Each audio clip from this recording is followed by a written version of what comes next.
Hey everyone, Soren here, the head teacher at RMS Vocal Institute. Today we have a very special guest, no other than Sebastien, the owner of the factory based in Canada.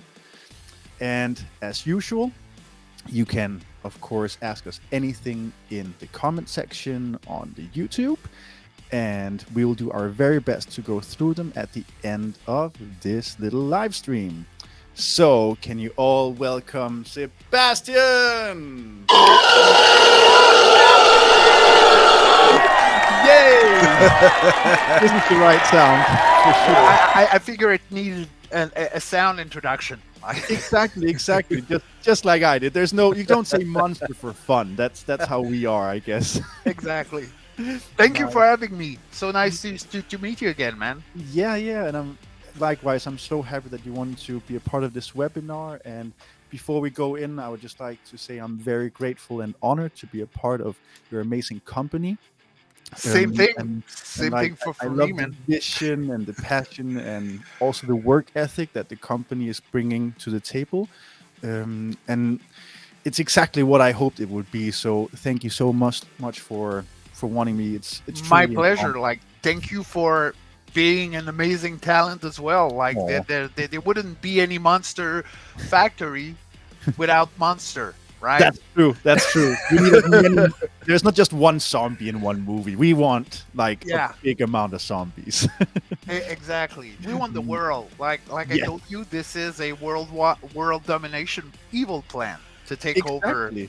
the world of monsters and creatures in video game. So Oh, people are gonna look at us and be like Pinky and the Brain now. I'm the bald one. I know already what's gonna happen. Oh, not good. Not good.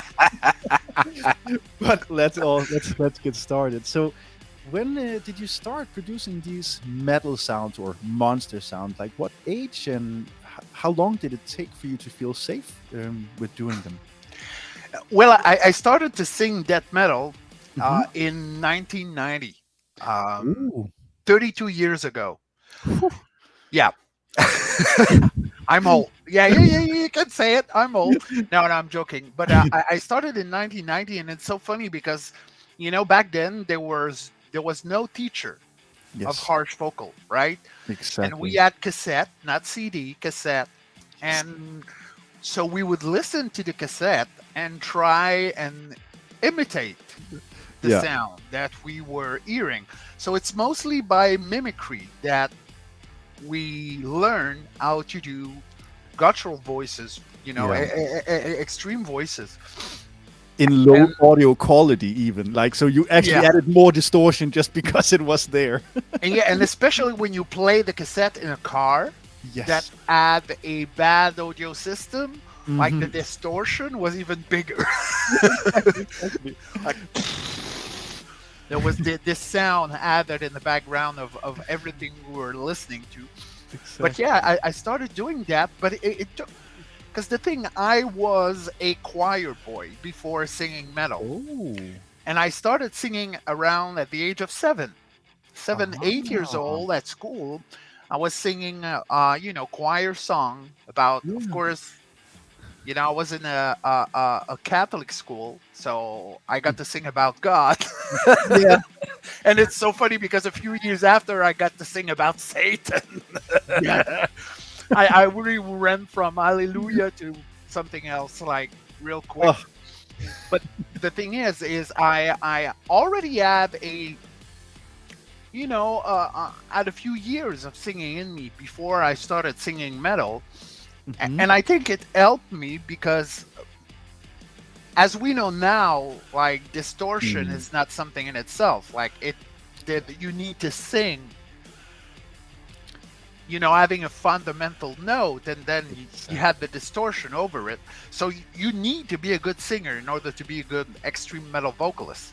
At least Uh, understand what's going on behind, so you can make these messed up sounds. no, Let's no, put it that way. exactly, Yeah. exactly. So I was lucky because when I started, I think right off the bat, I did have a good technique. Like Mhm. of course, at the beginning, I felt not really comfortable. Sometime, having some discomfort. Yeah. But that was it. There was no pain. There was not like, oh No. my god, I'm losing my voice.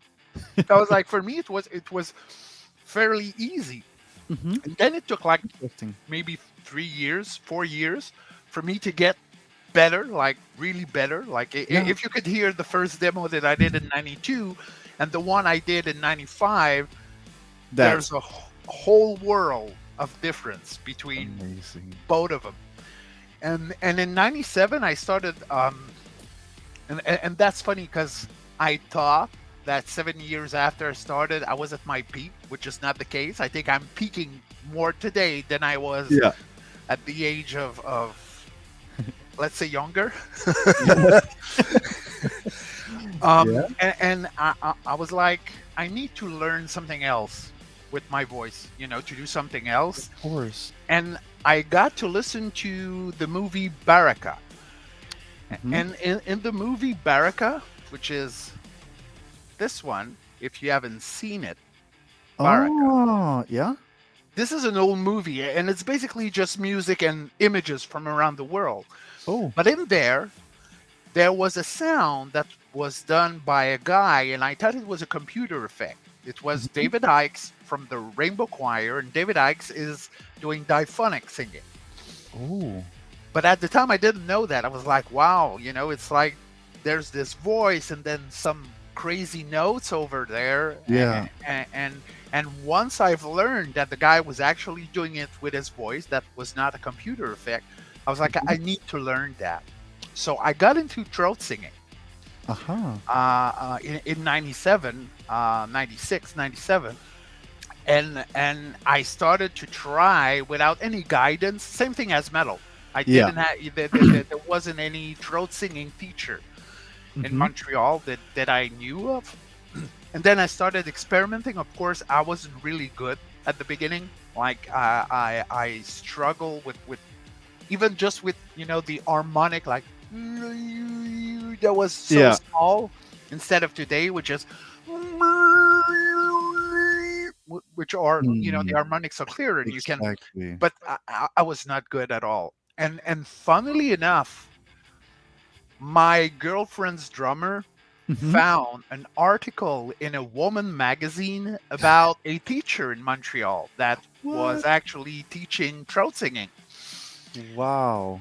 And I got in touch with him because there was a phone number in the article. So I got in touch with him.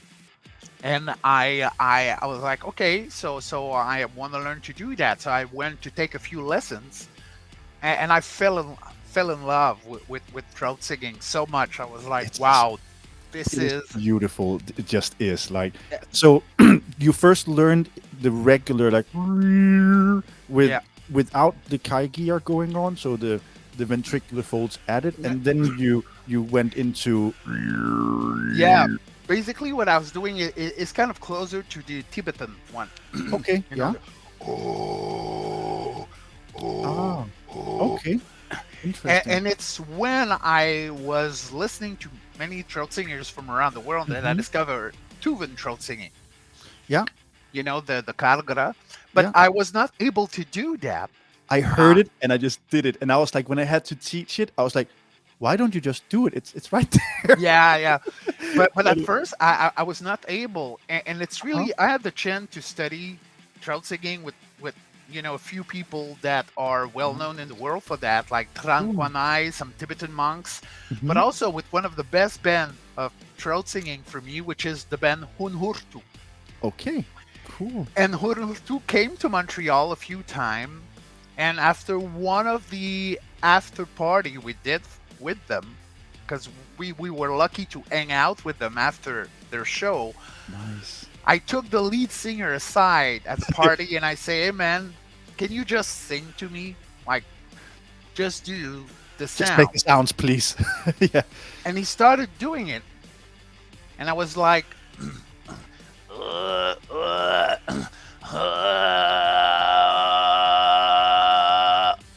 and I got it like Yes. right away. Like, Nice. and it was just because he was, I think, of the close factor, the fact that it was just standing there next to me, Yeah.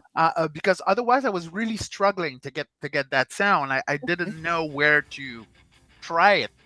Yeah. But after that, I never lost it. Like that was the Nice. moment where, oh yeah, I can do that. And yeah, so I got that, and I started, continue experimenting with, of course, different mix. You can mix Sigit with Calgara, which is, I Yeah. don't think, I if the right name, I think, is Borbanandir. Is there Man, like Borbanandir, we have to go through Yizingalia? all of them. It's like nationalities, in my opinion, Yeah, nowadays. It's just they all kind of do it, but just a little bit different because of vowel structures, because of consonants, and man, it's just how we use that oral cavity is going to change a yeah, little bit. and even with the soft palate, there's one. Yes, yes, yes. So there's a name for that. So I continue to study that, and to Hmm. try and get better at it. And at some point, one of my friends started to work for Ubisoft in Montreal, Wow. and he asked me, because he knew, like, I was doing death metal growls for like 15 years At when that he point, asked me yeah. in 2005. So he knew me that, I was able to do weird sound, and of course with the throat singing, I was able to do even more weirder sound. They were looking for something special for the creature in their Hmm. game. So I was like, okay, man, I'm gonna give it a try. Like, of course, a big video game company asks you to go to their offices and Of course. look at some cool creature and try and think about sounds that would be fitting for them. So I was like, yeah, man, I'm gonna give it a try. And I met with the audio director back then, Uh-huh. and they showed me some visual from the creature.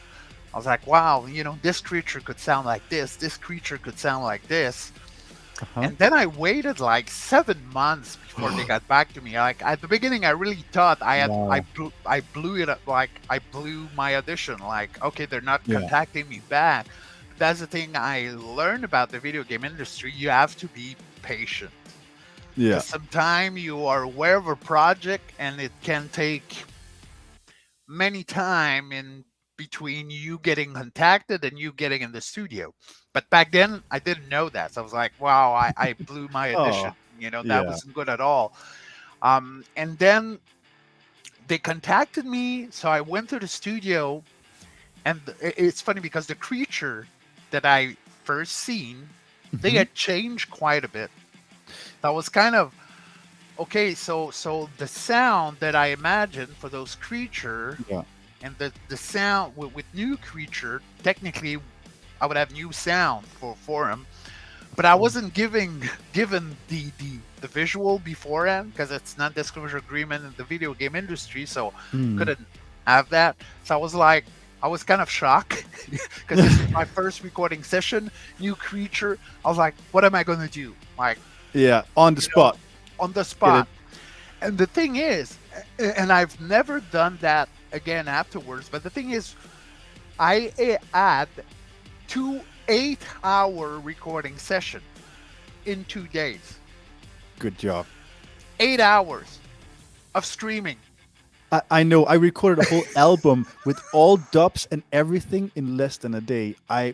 That was terrible. I'll never do that again. I Yeah, think it no, was close to like 12 hours or something like that. And I I'll was like, never do that again. no, no, exactly. Like I would say like 6 hours is my personal limit where I say now it's, I want a day after Yeah, tomorrow as well. So like 6 hours is like a maximum to a certain extent. Think about just singing as well. Would you sing for 6 hours? no. And because suddenly you get tired mentally, and then small mistakes happen here and there, and you're like, oh, now my voice is a little hoarse, or it's a little lesser. At least it's annoyed now from me doing it, and so And the on. muscle at some point, they become tired. They do, yeah. Like, How long can you run, right? no, It's like exactly. that's And even that's for it. me today, a 4-hour recording session Yeah, is, yeah, I'm done after that, because yeah. doing monster voice is really physical. So you're not only can be, yeah. there's a mental process, but there's you trying to move like the creature because we have Yes. video animation. So after 4 hours, like you're drained, man. Yeah. Like this is it. But like the first time, again, I did 8 hours, and at the end of Mm. the 2 days, I had blood in my saliva. Wow. Yeah, because that was just too much. Like, but the thing Wow. is, that was my first video game, and I really wanted to prove to That the video game got it. company that I could do Yeah. it. Like, give it to me. I'm a death metal vocalist. I can do it. You know. Yes.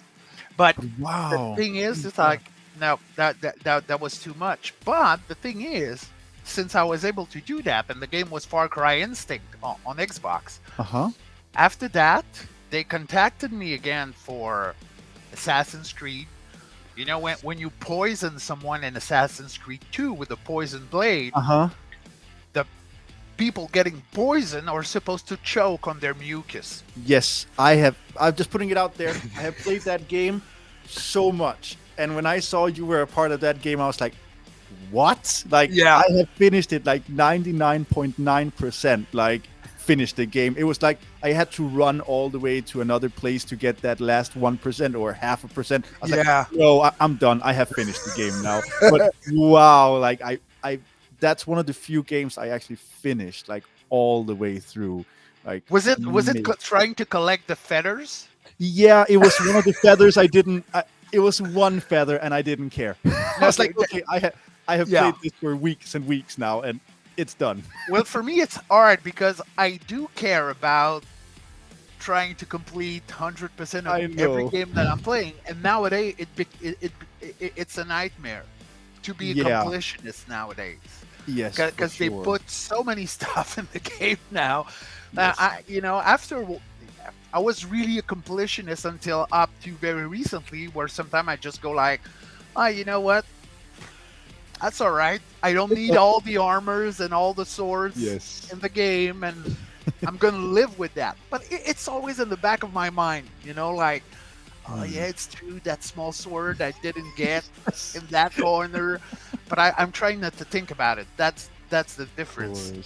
Did you ever have any time where you took a break from doing these Yeah. monster sounds? How did it feel, and like how did it take you more time to get it back than expected, and so on?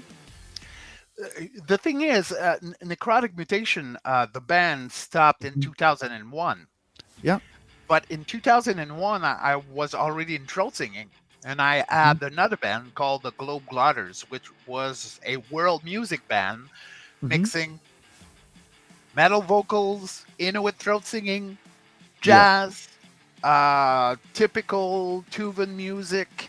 It was, for me, like when you listen to that album, and that's the first time I was doing clean singing Yeah. as well.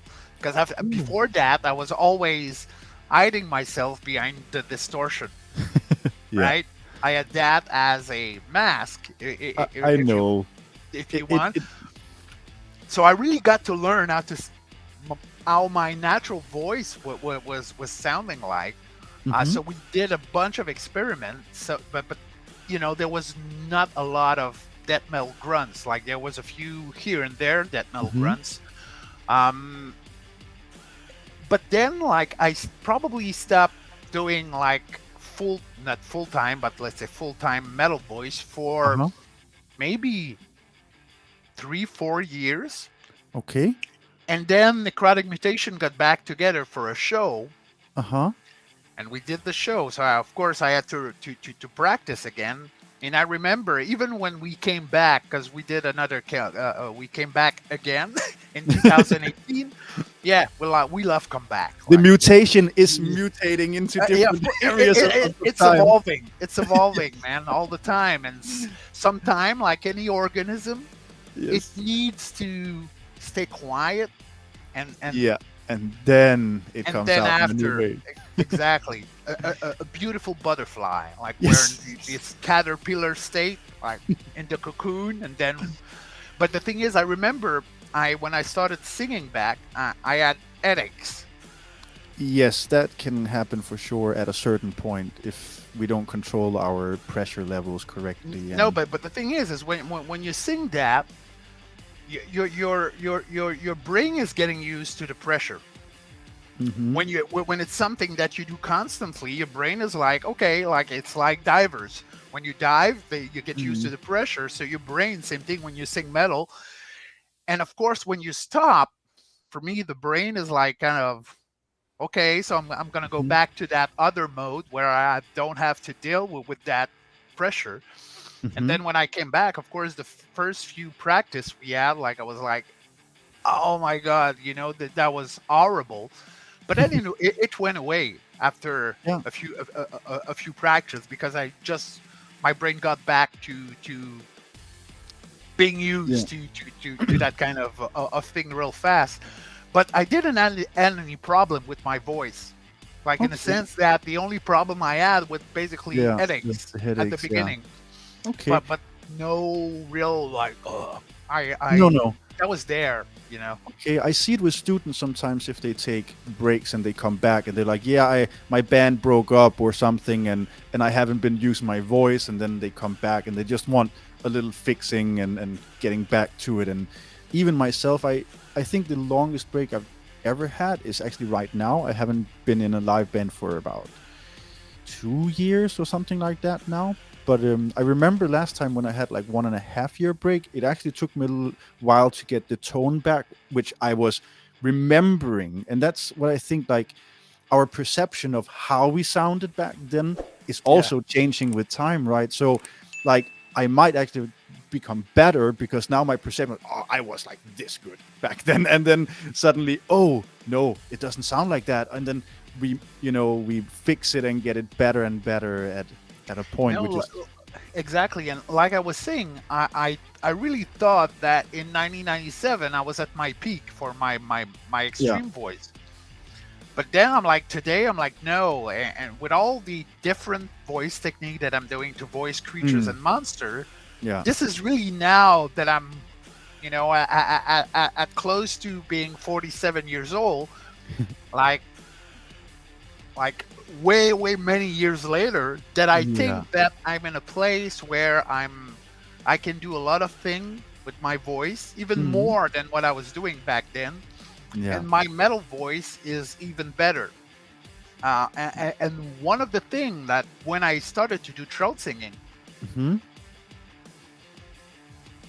I got way better with my metal voice. Yes. For many reasons that I understand now, uh, uh, uh, Mhm. because of the voice technique. But Yes. it helped me. Like I remember when I was singing, I was not really enunciating, like Yeah. those type of singing. Yes, yes. Like let's put him out there. Chris Barnes. Let's Yeah, just say it. but and when you ask them to open their mouth Mhm. and keep the distortion, usually it's like it's hard, you know. It's I go through it like one step at a time. I first have what I call closed vowels, what exactly you're mentioning now, where it's like where it's not as opening and then they learn how to open their mouth correctly, so it's not like totally weird and yeah. So You relax the know, jaw, relax the tongue, and get everything nice and smooth it, for Kaigia no, no, and then the sounds. exactly. And just when you practice, just Mm, with the mouth shape, you yes. need to do those correct mouth position for the Mm, resonance chamber in order to amplify exactly. what you're doing. So just by doing that, it helped me practice Mm, opening my mouth while there is a distortion in my yeah, voice. for Even if it sure. was just a cargra. Mm, It's so yeah, funny yeah, exactly. because cargira, but in French it You know. sounds like a fat body. That's cargra, fat body, which is funny. Um, and again, many different things that I've learned with throat singing.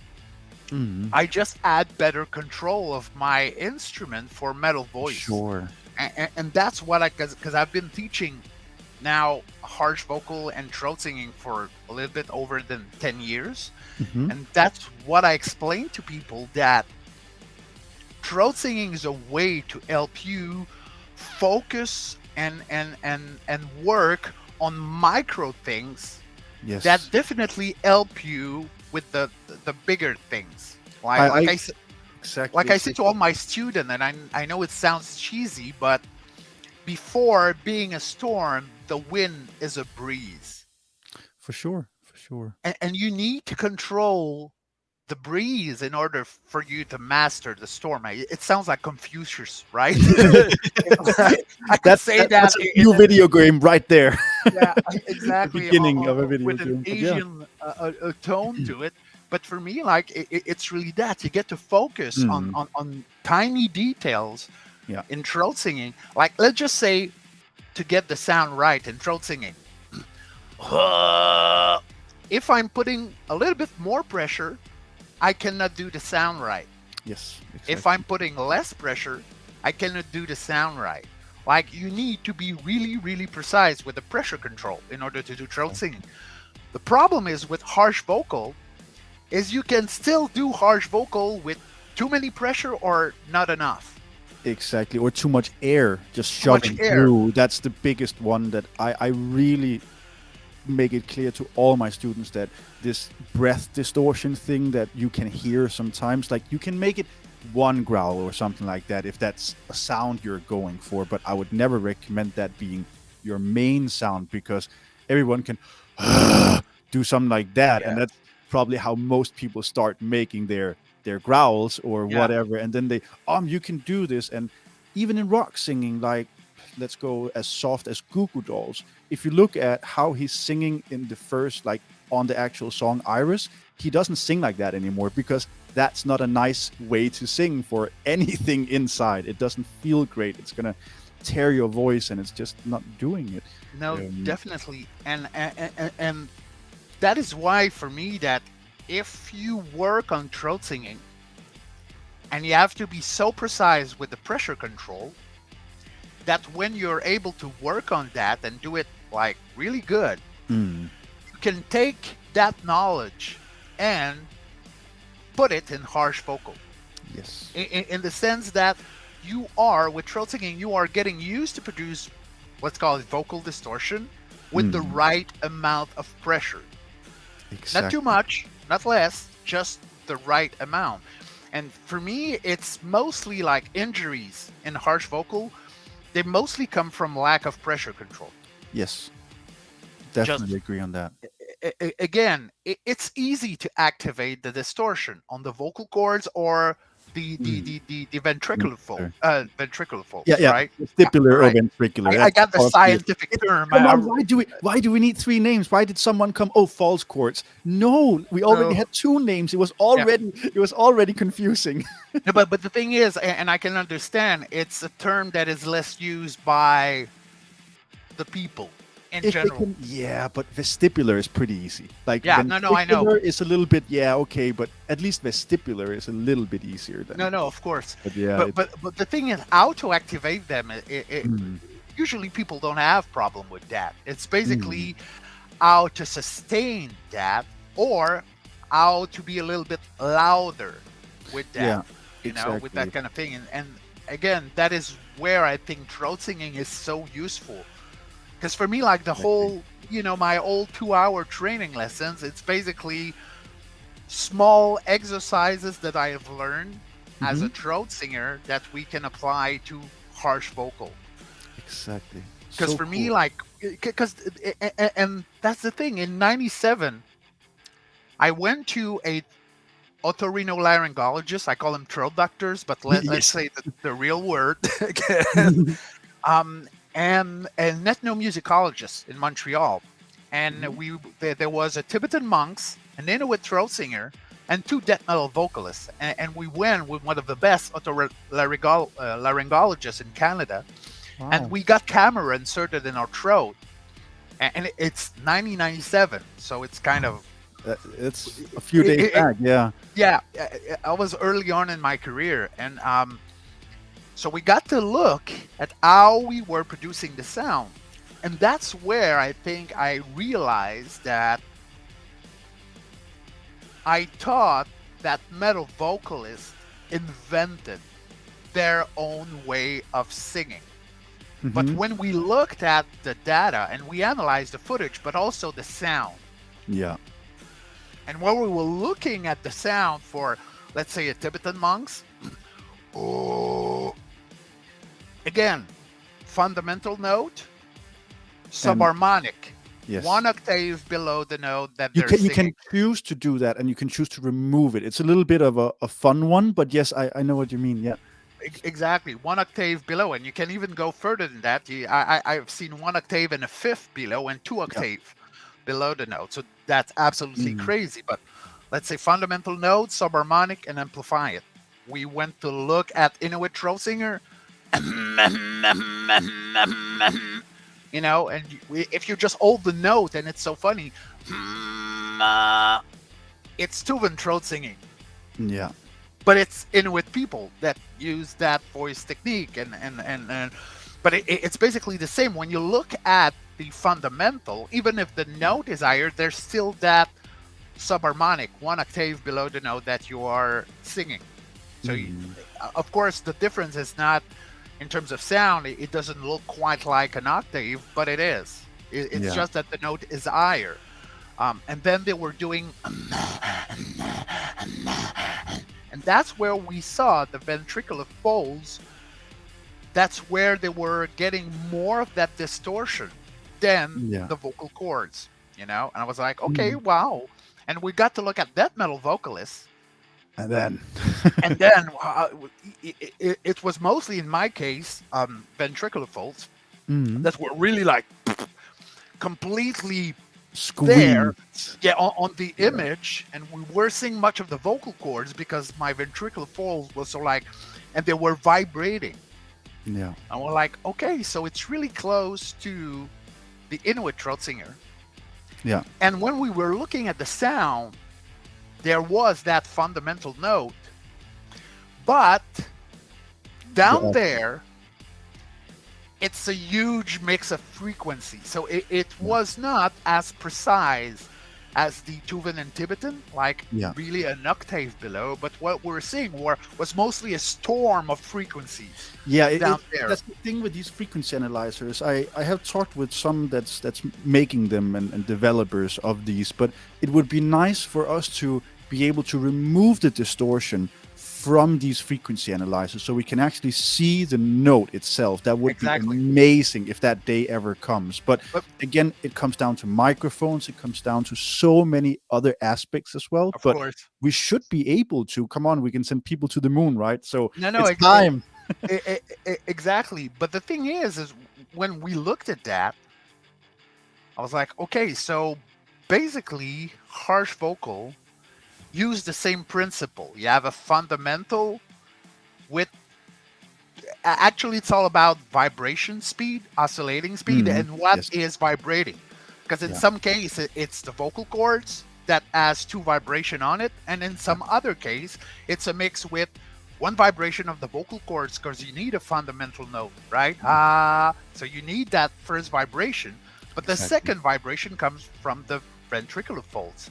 Yeah. So it's basically always kind of two vibration, sometime on the vocal cord, sometime Yeah. with the help of the false vocal cord, and that generates a subharmonic, and then we amplify it. Exactly. So I was like, okay, so the grandfather and grandmother of harsh vocal are Inuit throat singing and Tibetan Yes. throat singing. So I was Yes, like, yes. I'm not a metal vocalist, I'm an extreme throat singer. Yes, exactly. Exactly. let's make that a thing. We're extreme throat singers from now on. So I was like, okay, and I really love the way they approach scientifically, because that's the thing, and that's, I think, one of the things we miss in the harsh vocal community is real scientific studies with hard data to explain exactly what we're doing. There are many studies on throat singing, and they're really precise. Like they explain what's happening and the sound and everything. Yeah. And that's what we lack. I think we're at a point that it would do us good. We think did it for- like, for- what is it, 2 years ago now? Maybe a little bit more. I'm a little bit insecure, but we did it. We went to France, to Grenoble, France, to meet with one of the leading voice scientists in the world, Natalie Heinrich, where we did exactly this. I was tired of not having enough data on the different styles of screams and Yeah. distorted sounds that we knew. Fry, you can find a million studies on Fry, but it was equally more for me about really like how the ventricular folds create these different tonal characters that we know, because there's a big difference from Frank Mullin to Corey Taylor, just Of course. mentioned too, right? So and just even the difference. you just said fry, right? Yeah. Even for me, that is an aesthetic term. Yeah, it is. It's not as precise as when you talk about throat singing or Well, there's three vibration. styles. That's the thing. We have the I just woke up, like, and then we Yeah. have like for low frequencies and bright frequencies. That's how I see it now, at least. I know, but for me, like, I rather explain what we do in terms of what vibrates and Of what course. are the physical component instead of giving the, because really, like, I can talk to someone else and ask that person what is fry, and Yeah. they will come up with a whole nother explanation about what they think it is. And for me, it's mostly aesthetic term, and that's why I don't use it when I teach, like, because I know a lot of people rely on that term, like this is in their head, but for me it doesn't mean anything. Like, I rather talk about activating the distortion, like, and where it comes from and how to activate and what vibrates and what are the relation between the vocal cords and the ventricular folds in different style of singing. I rather go and explain it by the physical factor than just by using terms that, as I said, are mostly aesthetic. Of course, but we have quite a few like decent studies on it now. Ingo Tietze have a really good study on fry, or vocal fry as they call it as well. There's many. It's just a term. I think everyone now have like, fry and false chords. That's the terms they use, everyone nowadays, so they know what what they want, and when we know what. But I totally agree that it's, names are names. It is what it is. Like, we cannot change the world, sadly enough, with this, but it's at least a way to just quickly communicate. I would like to do fry scream. Okay, cool. I know. I'll teach you how to do that, for example. No, definitely. It's useful. It is, at least as a beginning, just like, this is towards that sound I want. But okay, cool. It's useful to say false vocal cords, but you say ventricular folds, right? Yeah, I say you call it by the right name. Yeah, right. I know. So again, like, I agree with you, but we could go more, and I'm talking about most, not you, but the let's say the metal vocal coach community. Like, I really do believe that we would benefit from more knowledge for sure about and try to come up with not a common way to explain it, but a more grounded way to explain it. Because I'm pretty sure, like, we have tiny differences in the way we explain it. Yes. But it's basically, we all explain the same thing, right? We have just other to a ways certain extent. to go there. For sure. But some also mention stuff they have not done studies on, and you never know what. I know. Exactly. And again, for me, you did some studies, you went there. I did a little bit back then. And for me, I think that's one of the things that lacks sometimes, is that we're trying to be really big on social media and have those video and boom and focus on that, but we're not coming up with footage or x-ray or different things that for me would really more help understand, because the voice is instinctive. We don't get to see it when we use it, right? Yeah, for sure. It's not an instrument. It's not external. It's internal.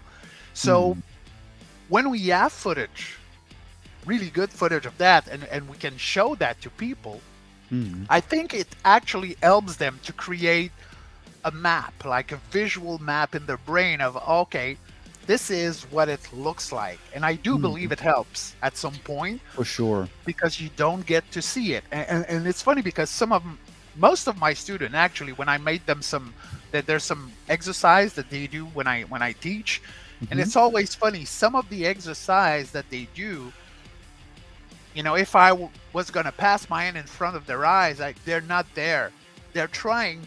Their eyes are up, and Yeah. it's like they're trying to look in the back of their head, like inside, Yeah, and, yeah, and yeah. that they're kind of like they're searching because it's instinctual For more than it sure. is like, okay, I have a guitar and I can see if I put my finger there, this is going to make Yeah.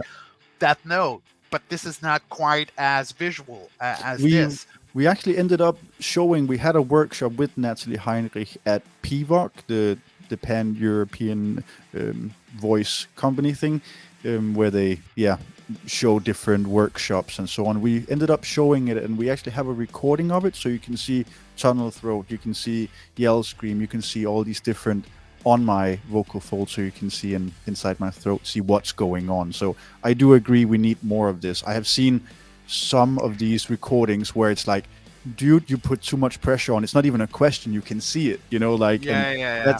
that's the sad thing sometimes. And then people will rely on these bad information, and that's what can be really hard. Like, when is it done correctly, when is it not done correctly? That's where it's such a in between, right? And Yeah, as you say, it's perfectly said that you say, when we do the Mongolian throat singing or kaiki or whatever type of throat singing, that's the perfection, and we try to incorporate that into our sounds, and that's exactly what I do as well. exactly. It's all about pressure. Like I say Mm, again, when I have because I have a warm up routine that mm, I do every time I have a show, a live recording session, or recording yeah, session for a video game.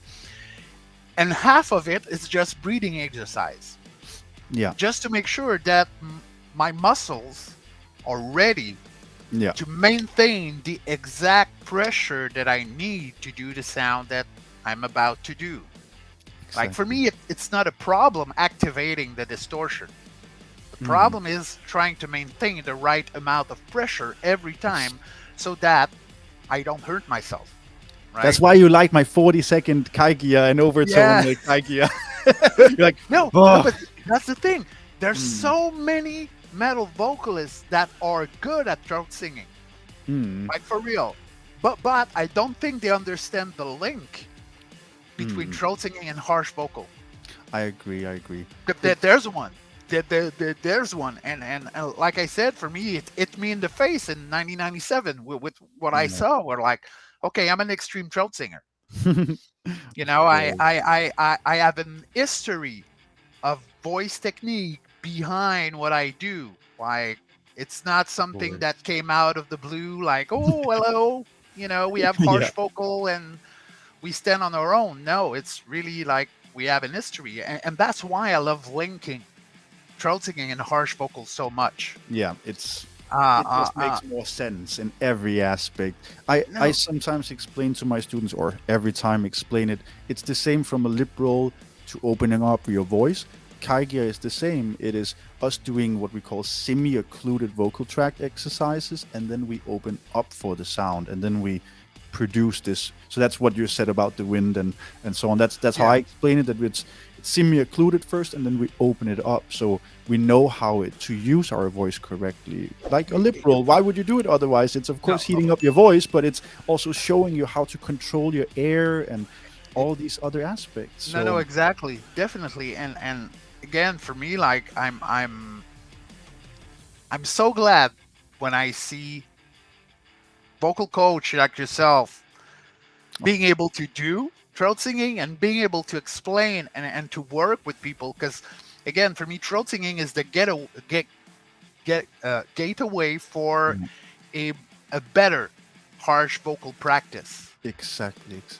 It helps you get where you want. And one of the other thing also that is sometimes hard with people, and there's a mental block Hmm. in trying to scream uh, because of many factors. Like when you look at babies, right? Because Yeah. for me, like we're all born metal vocalists. Yes. We all scream for many months Yes, yes, yes. And you never hear about babies hurting their voices because they scream for hours, Hmm. right? It's like they produce instinctively and naturally vocal distortion. We all do at birth. Like, we're real good at that. But at some point, we learn a language. We no longer need to scream in order to be understood. Yeah. And then at some point in our life, screaming is associated with two negative emotion: Yes. pain and anger. Exactly. Because when you're in pain, ah, ah, ah, and then when you're angry, hey, We still do it when we wake up. yeah, or we wake up, Sometimes, but yeah. otherwise, yeah. But at some point, the brain associate screaming with bad emotion, Negative, yes. and your brain don't want bad. You want to be, Happy, bathing in happy, dopamine and happy, Yes. and that's so for a lot of people that are not into harsh vocal and that start doing it. Sometimes I see that the body is just, or the brain is just reacting to that and just basically Really? saying, no, no, no, no, no, this is bad. And he has his way to make us understand that it's bad, and with discomfort, with a lot of different things. And then the more you do it, the more you make other connection in your brain that teach you that, okay, so finally screaming is not bad things. It's okay. And of Yes, course, when yeah. you enjoy it, now your brain associate enjoying screaming and scream. Yes. So, and you can see that in student, and at some point, like, there's kind of a breaking point where their brain and body feels that it's positive.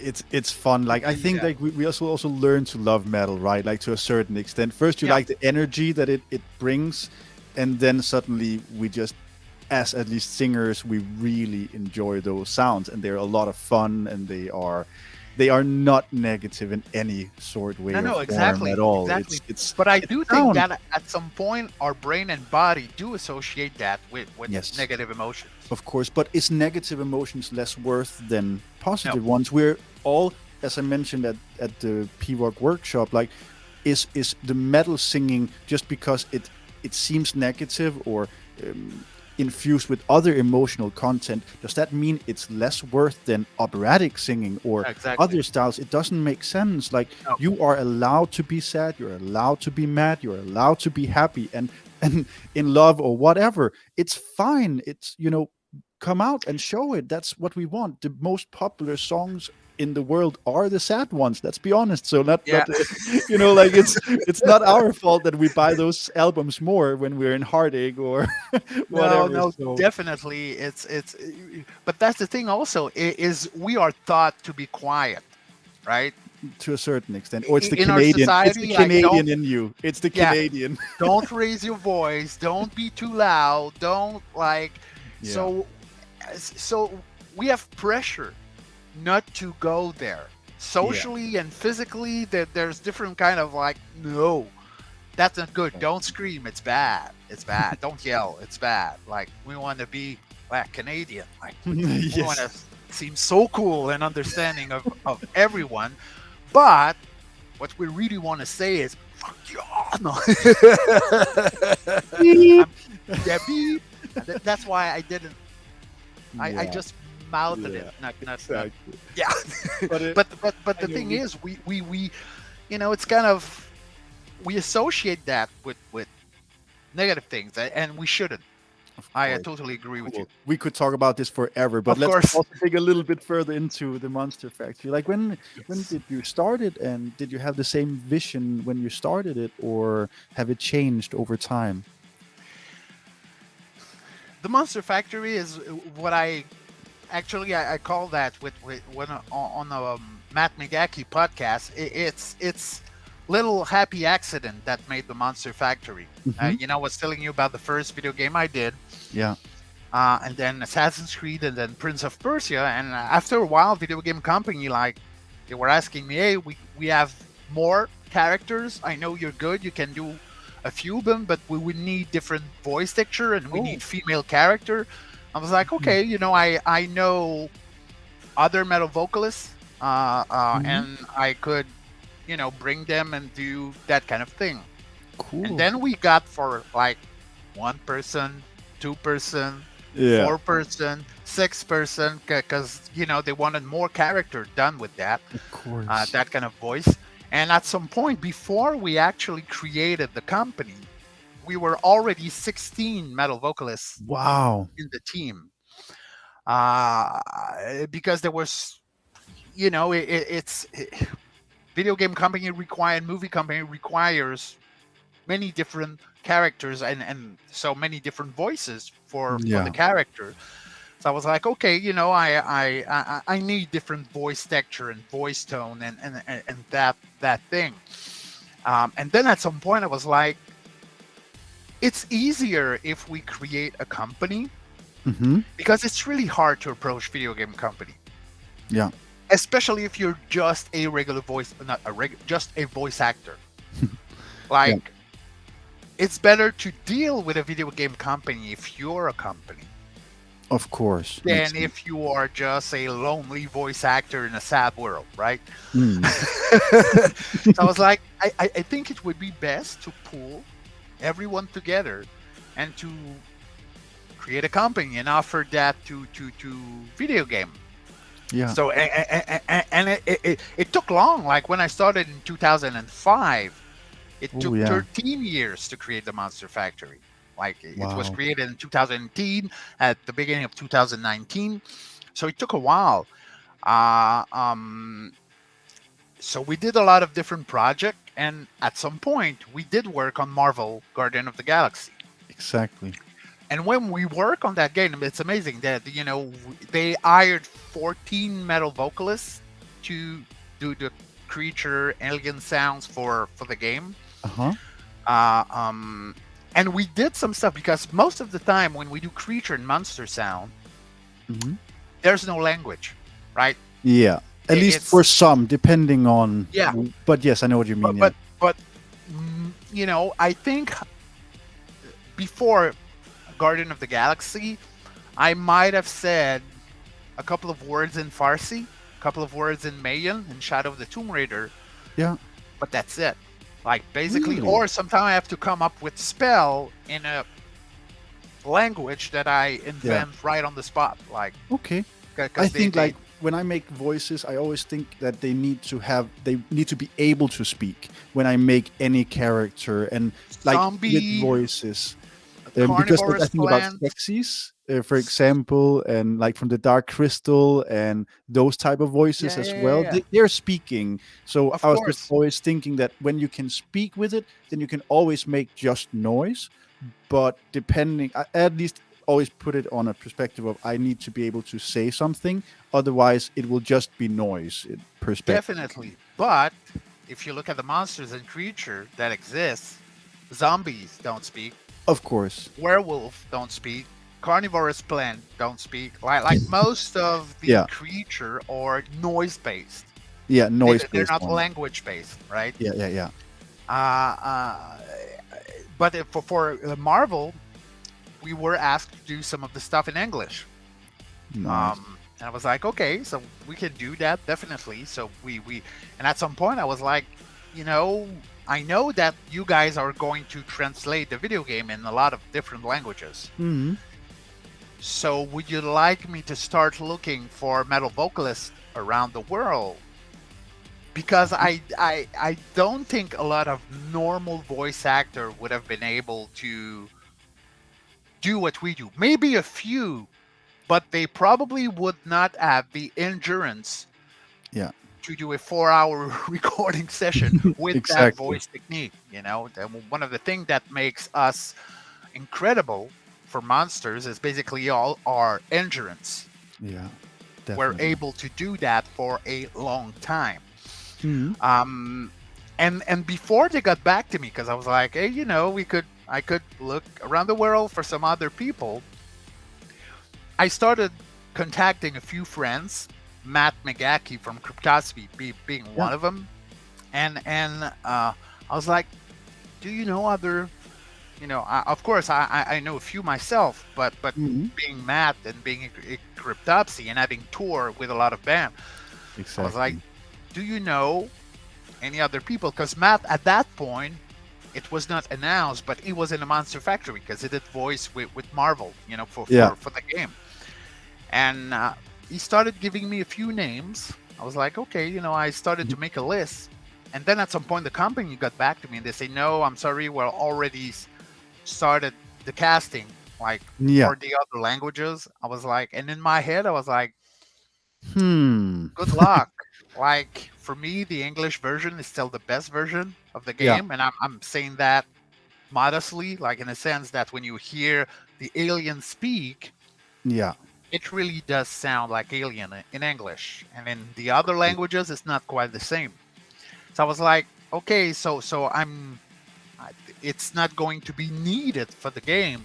But I was like, this Mhm. is such a great idea, being able to offer to video game company different languages, Mhm. and of course metal vocalists, but different languages around the world. I was like, Worse. this is gonna help them a lot. And that's why I took the list that I started to build with Matt, and I started contacting people around Yeah. the world. And some of the people gave me other You. people's name. And I Yeah. do think when I met, I think it's Aliki Katriyu Yeah. in Yeah. your case that gave me your name. Because, I explained the whole thing. I had like a 1 hour, 2 hour meeting with The different people ones. Yeah. to explain the project and what I wanted to do and the vision I had of this world domination plan, of this hostile takeover of metal vocalists. Yes. And yeah, so they knew what I was looking for, and so the more people I met, the more they were recommending me other people. Of course. um and then at some point I was like, okay, I think 100 is something is enough. It's at least we can all make more than one voice as well, so that no would no make it more than 200, 300, whatever no, suddenly. exactly. I was like, Yeah. okay, I think, but I really wanted to make sure that I had people that could cover uh, um a lot of different languages, Yeah. again, in order to be able to offer that to video game Of companies. course. Of And course. then it took a year and a half Yeah, between. it took quite some time to, but again, as you said, you already had more than 100 when we talked that you needed to go through still, and Yeah, that's a lot of and interviews. it's time consuming. Yes. Because people are in different time zone. Yeah. Sometime I had to wake up at 5 in the morning to meet at 5:30 so I can meet that person 8 hours Ugh, from here. yeah. So it was, and I was working full time. Of course. Up, on top of that, playing in my band on top of that. So it took a while, and of course, I needed to change our website because one of the main feature now for me on the website is what I call the voice market. Hmm. And it was basically to put something out there for the video game and the movie company. They can go there, log in, and listen to audio samples. Hmm. And for me, like, I really wanted that also to come with the announcement. Like, not only, hey, we have many people around the world, but hey, you can listen to them, you can listen to audio samples, and you can search by monster type. Like, let's say you're looking for Yeah. zombies. Well, you can go in there, put zombie, and everyone who has a audio file named zombie in it Boom. appears, and then you can listen to it, and then if you like a Look at the couple of them, character and what fits. Yeah. you can select them, put them in a card, and then send me the card, and then I go and I can after that contact the company and say, okay, yeah, but I have to ask a lot of questions to determine the Of rates, course. and we've talked about we've Yeah. talked about that. It's not always the same rate in video game, Of course. and we need to ask question for that. But yeah, it took a while building all that, doing the video, just for the video for the announcement. That was something also in itself, just working on that, Yes. making all those small guide so that people can understand, because I needed a few things like a photo guide to explain what kind of photo is appropriate for voice actors and what we do, and then another guide how to fill out the profiles on the, so just to make sure that people understand and that I wouldn't have to answer a question all the time, just one-on-one, because Of that course. is time consuming. I'm It is. happy to do it, but with that many people, I want to make sure that when I do something, everybody understands the same thing, and I Yeah. don't need necessarily to. It's not that I don't want to, but to answer individual question. I'm always trying to get something as complete as possible so that they can Of course. everybody understand, so I can focus on other things for the Monster Factory. Exactly. So, what game are you the proudest of being a part of, and what creature was the funnest to make, like sound wise, and can we hear it? Uh, well, it's hard to beat Marvel Guardian of the Galaxy for many That's a reasons. big thing. Yeah. Because but not only because of the name, because of how we work with the company. Hmm. Most of the time, company calls us, contact us, and they already have an idea on the sound they want. Huh? Oh, just a sec. It's my phone. I'm gonna close it real quick. Yeah. And cheers, everyone. I will soon look at the questions in YouTube to see So what you sorry. guys have. I was getting No worries. distracted. So that ding ding ding ding ding. No, Ding, ding, ding, I don't- ding. that is an alien sound. No. uh, but yeah, most of the time it's a last minute thing. Like they want that, we go in the studio, we do that. We don't have much work Yeah. or much say on the sound that we will be doing. But for Guardian of the Galaxy, the audio director contacted me, and he didn't have like a lot of. He had ideas, but it was not definitive. Like in terms Yeah. of sound, which sound we're going to go with aliens and creature. Hmm. So they really brought me at the beginning of the process. So we met, like the first time we met, he showed me visual, and then we started talking about some references. Uh-huh. And the main references for us was the cantina scene in Star Wars. You know, that first time Yes. when Yes. saw that scene, first, like it was not an all English scene, Hmm. okay, where aliens are all speaking English.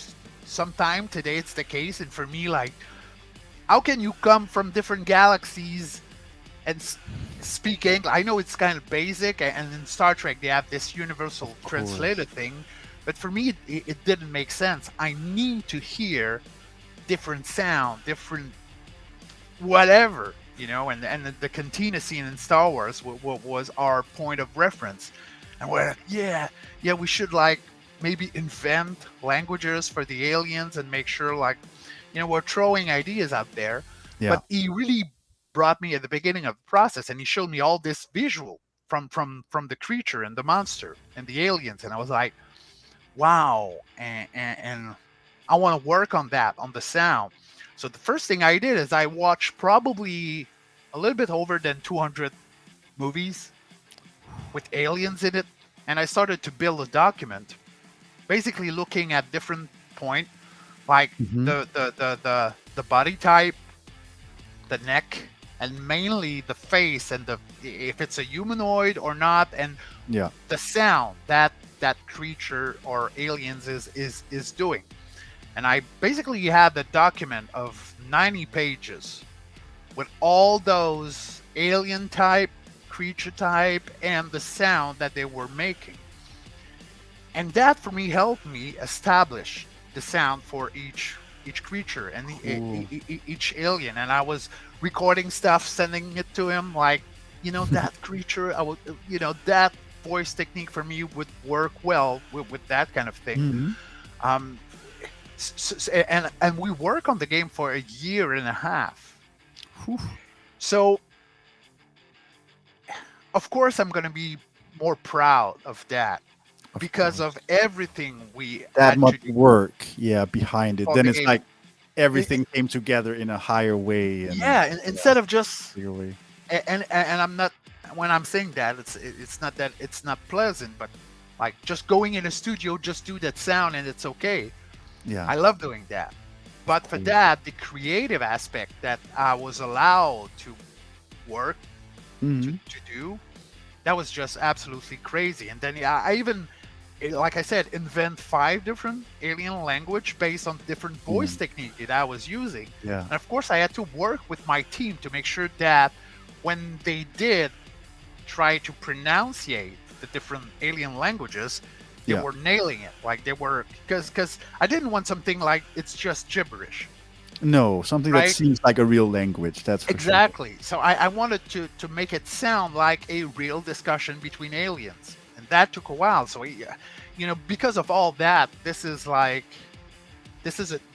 dream for, I think, for any voice actor, is not only to do the voice acting work, it's sure. basically to be there during the process and help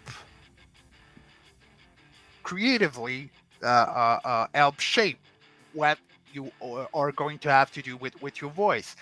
Sure. And so one of the there's many different not vocal style, but different style of alien in there. There's one called the Reptero, and he's basically sounds like the Predator, like Uh-huh.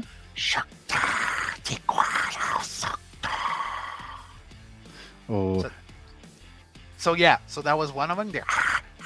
But basically, because there's vowels and consonants that are easier to do with that kind of voice technique. So I based the language on that, because I was playing with it a lot, and I was like, okay, so the A. You took the alphabet A, B, C. No. Basically, I did. Yeah. Like basically to see what were the vowels and consonants that were easiest to work with for that particular voice technique. And then there's another one, and it's fairly close to Jabadada.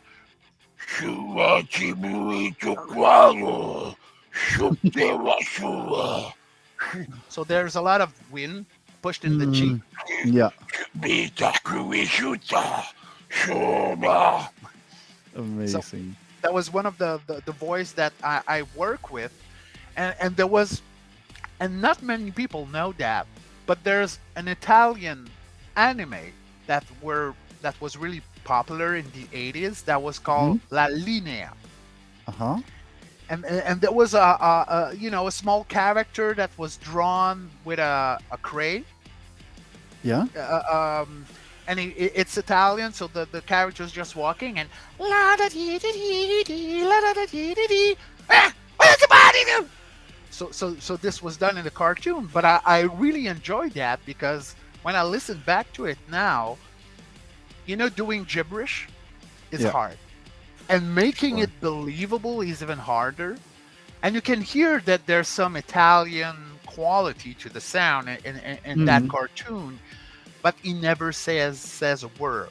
Like he is one of the for real the greatest gibberish creator out there. So I really wanted to pay an homage to that. So one of the characters that I did is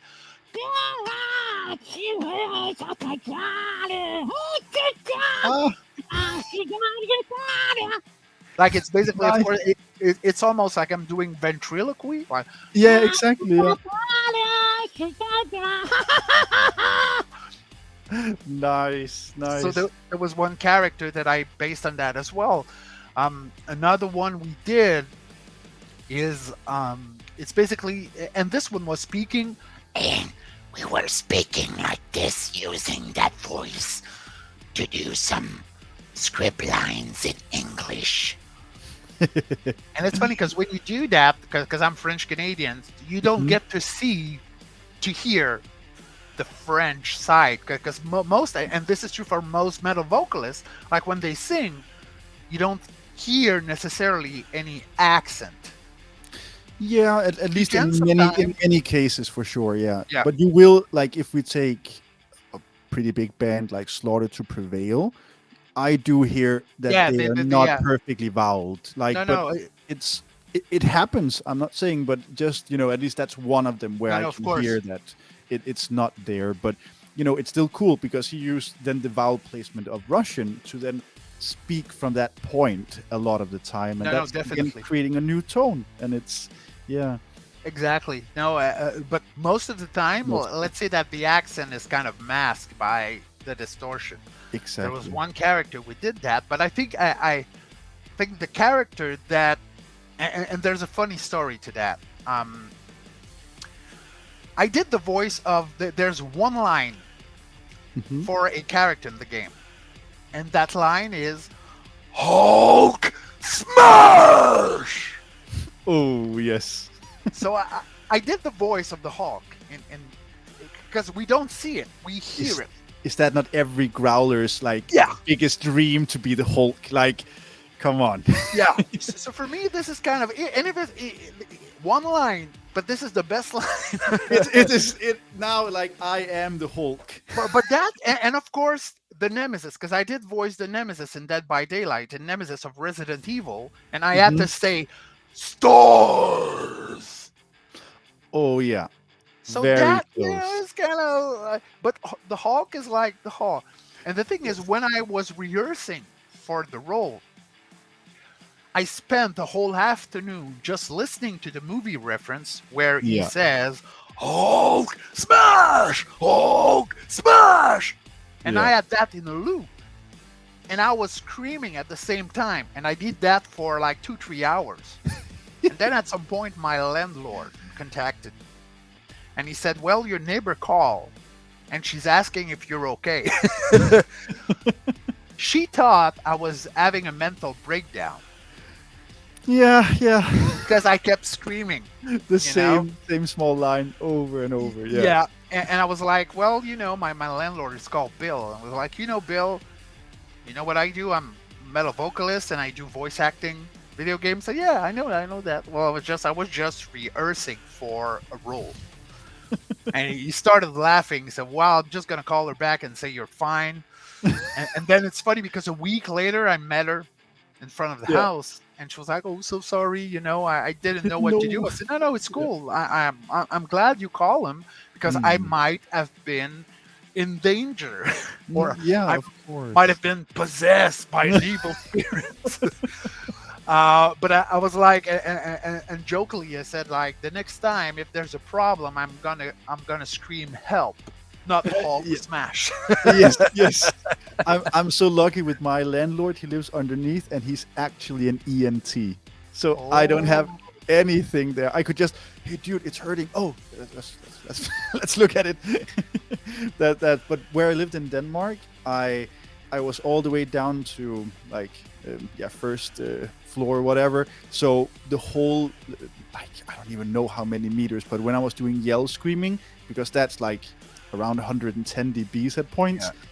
Like, you could hear it everywhere outside. There was no, I'm just thinking, like, I never had one notice, no police, no nothing. I was like, I'm still wondering, were they actually just afraid, or like, because all these sounds came.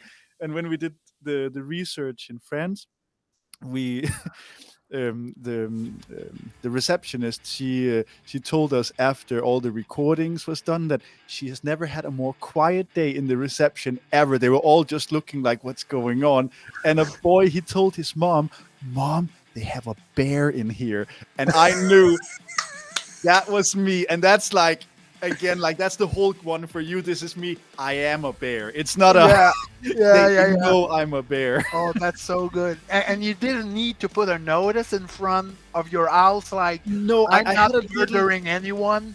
Exactly. I had a little card saying like RMS Vocal Institute voice teacher, but I don't know if they ever went up to look or anything. At least just to like welcome it in a different way, so they're not like dong dong dong. Hey, what are you doing?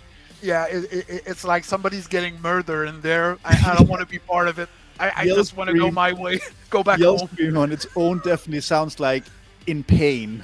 Like if we think about Obituary and that's funny because when they did the Doom choir, there was a metal choir in Doom.